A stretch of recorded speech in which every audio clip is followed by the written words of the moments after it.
I think when I got my first dog, I got a golden retriever named her Sweetie. She was sweet. Yeah, that's a tough one. God, I don't even know. Ben didn't have a childhood. I had one of those little like mini Jeep things that you drive around, and I have a sister. She was in it with me one time, and I just loved like going in the mud and all that stuff. And I was going really, really fast, and I just ran straight into a wall, and was like, yeah. And my sister was in the passenger seat. She like fell forward, hit her head, and was crying, and I was just having a great time. So I remember that. Yeah. So. Good memory. All right, anybody else? Anybody? Oh, shy audience today. Hey, what's up, man? If you were in the radio or making music, what other, if you weren't in the band or making music, what other career would you Good question. Said what career would we be in if we weren't doing music? I would probably be in film, like directing, writing, creating movies.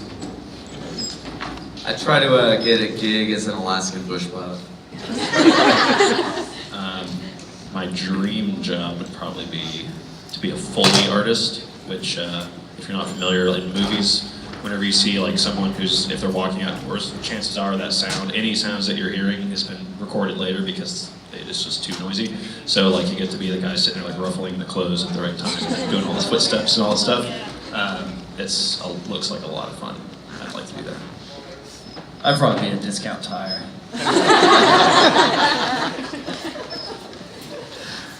What's up? Are the lyrics of Let It Burn inspired by George Orwell's Animal Farm, by any chance? Good connection there. That's kind of loosely inspired a few things that we've written. I thought so. Yeah. Just thought I'd I'd say double definitely check. yes. Yeah. I mean, Well, it's way- some are more equal than others. Yeah, there is because that they're quote. final Oh, yeah. commitment, so I was like, okay. Yep. I was going through quotes from that book when we were writing it, yeah. So I totally forgot about that lyric. I think it kind of inspired some things on Mr. MTV too. That's why I was wondering if Orwell's a big inspiration. Then. Oh yeah. He's the man. Nice catch. Anybody else? What's going on? You have a phobia. I used to be incredibly afraid of speaking in front of people. Not even joking. You're laughing, but like I wouldn't sleep for like a week if I had a speech coming up in class in high school. Freaked me out. And so I played drums for years in the band, so I wasn't the singer. And that was a big fear that held me back for a long time. Now it's more like, rational fears, like getting in a car wreck while we're traveling or something. Let's see, other than the fear of cooties, I have a little bit of claustrophobia. Not so much in a room, more of, maybe it's a different phobia, but like fear of being crushed. Like, back when I used to work on our van a lot and stuff, if I was ever underneath it, like my shoulders kind of got pinned, I would freak out a little bit. I used to be afraid of bees for a long time, and then I got tattoos, and I wasn't really afraid of them anymore.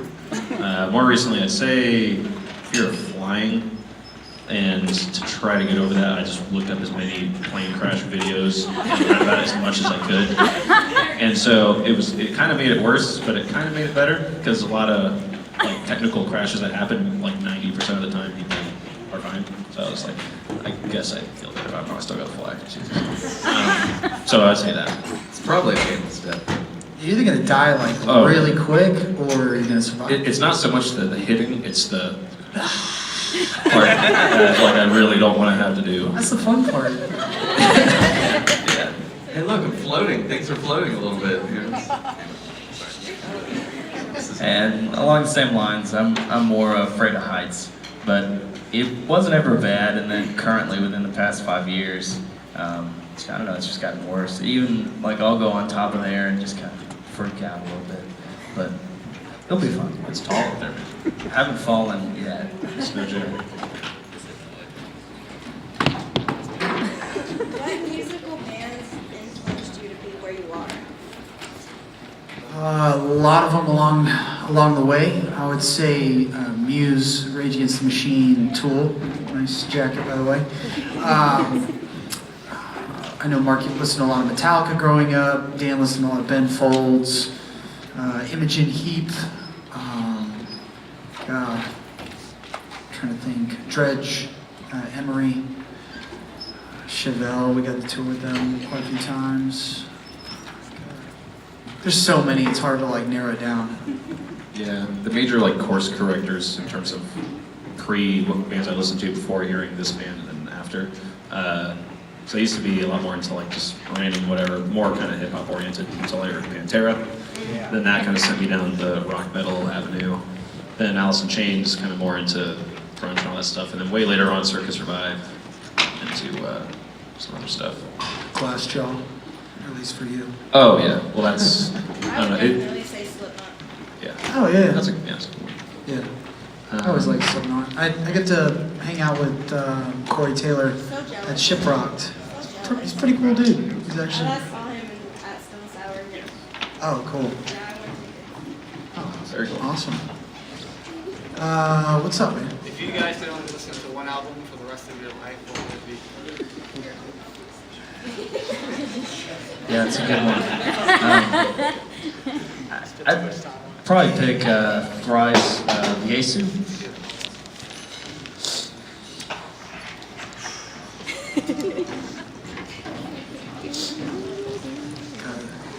It's like I've been asked this question 100 times. Every time it's difficult. I don't know. Can you think of one? I'll go with the Weezer Green album because it's I think 22 minutes long, 10 songs, so it'd be over quick. I'd say Anima by Tool. Yes. Yeah, I don't know. Just because it doesn't get old if like at the gym. I'd probably say Animosity from Seven Hills or something. What's up?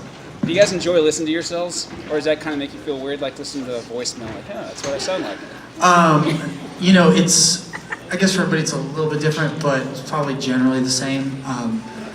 I've always felt like if you can't enjoy your own music, like why are you making it in the first place? So it's always really enjoyable when it's done the first like month, because it's like a brand new baby and you just want to look at it, you know, constantly, because you spend so much work on it.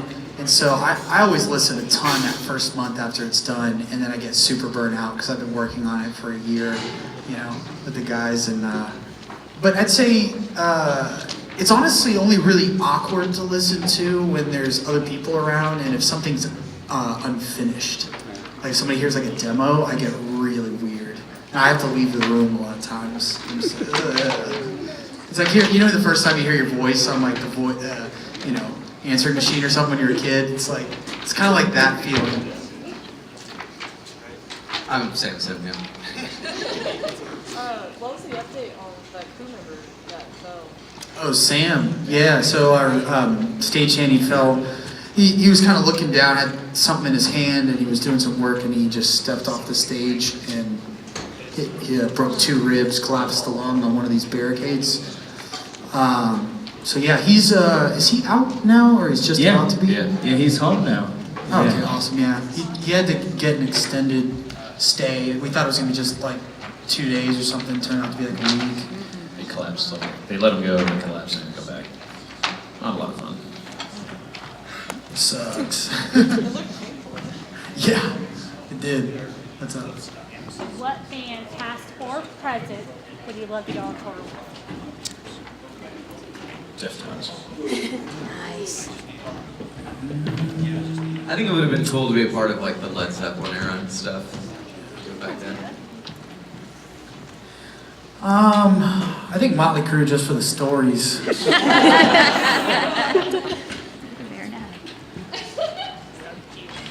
I don't know. Oh, come on. Yeah, I know there's so many greats. Like it'd be fun to be the keyboard player in Toto or something. Like if I were the guy that wrote Africa, that'd be sick. That's good. What's up? Okay, what is the weirdest thing you guys have caught each other doing? Fought each other doing? Caught each other. Caught each other doing. Ooh. I mean, I think we've all seen each other pee in bottles back in touring in van days. That's, yeah. I mean, there's kids here, so I don't know what to say. Yeah, I'm gonna pass. Oh yeah, I got a good one on Johnny, but I'm not gonna say it. Oh, share. We like sharing stories. Yeah, it's gonna defame my character. We'll keep that a secret. What's up? Where do you like to tour at? You guys tour all over the place. What are your favorite things to try? Or do you like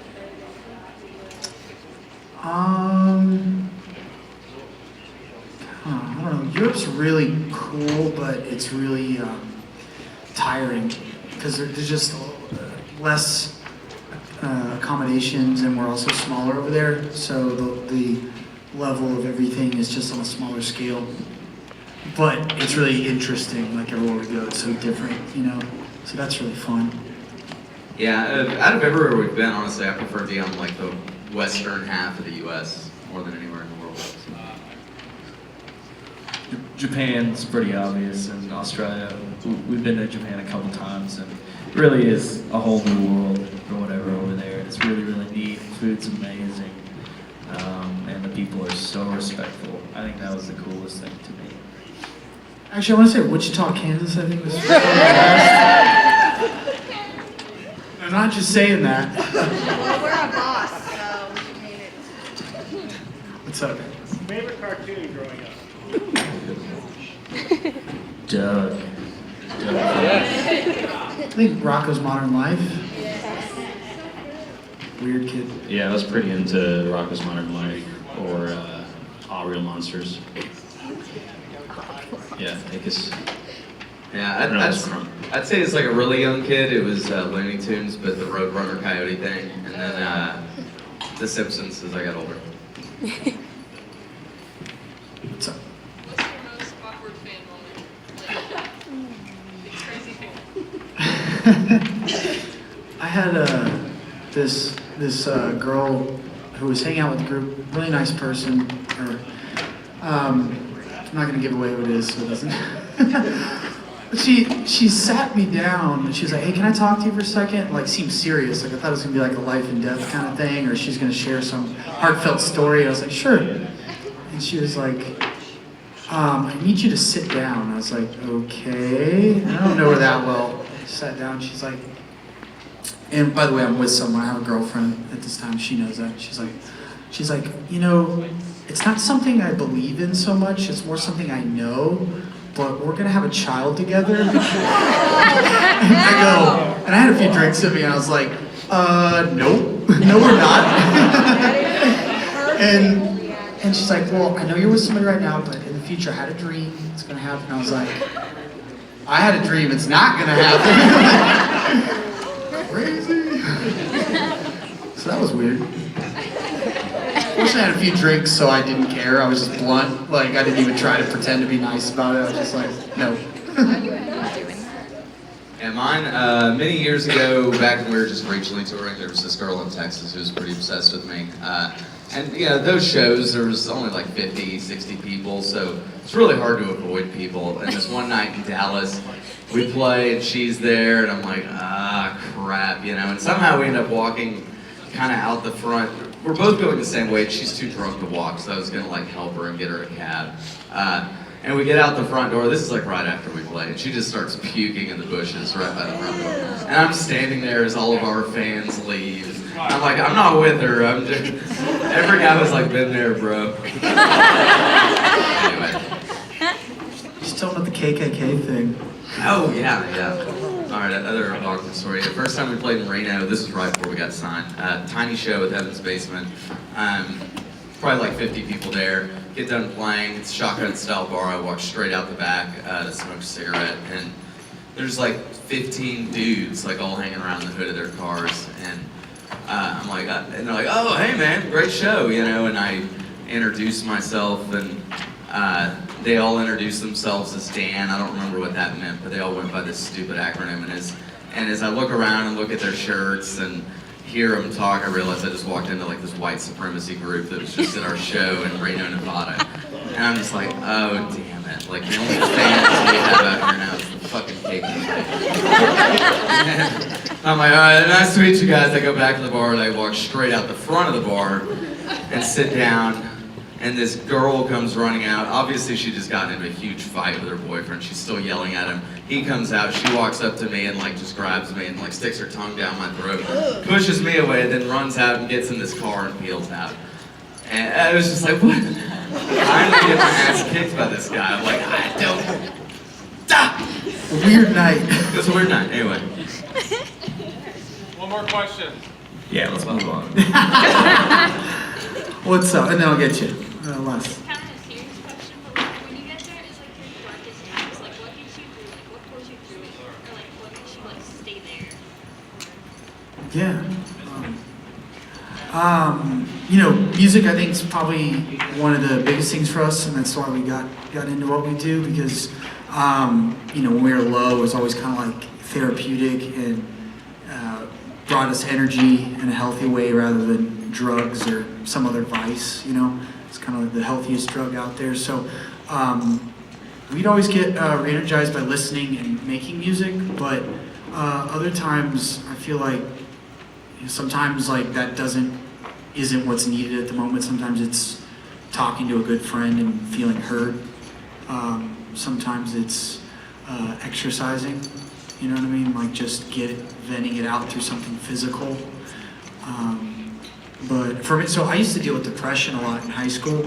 I'd just get really low, and I'd even get physically sick because my body would just get so low for whatever reason.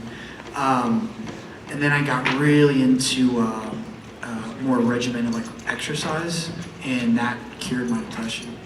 Like when I was really disciplined about it and did it like 4 to 5 times a week, my mental health skyrocketed. What did I say? That was funny. Your half-eaten banana. Oh, yeah. You want to go? Okay. It's still on the peel, so it's okay. It's like protected from the ground.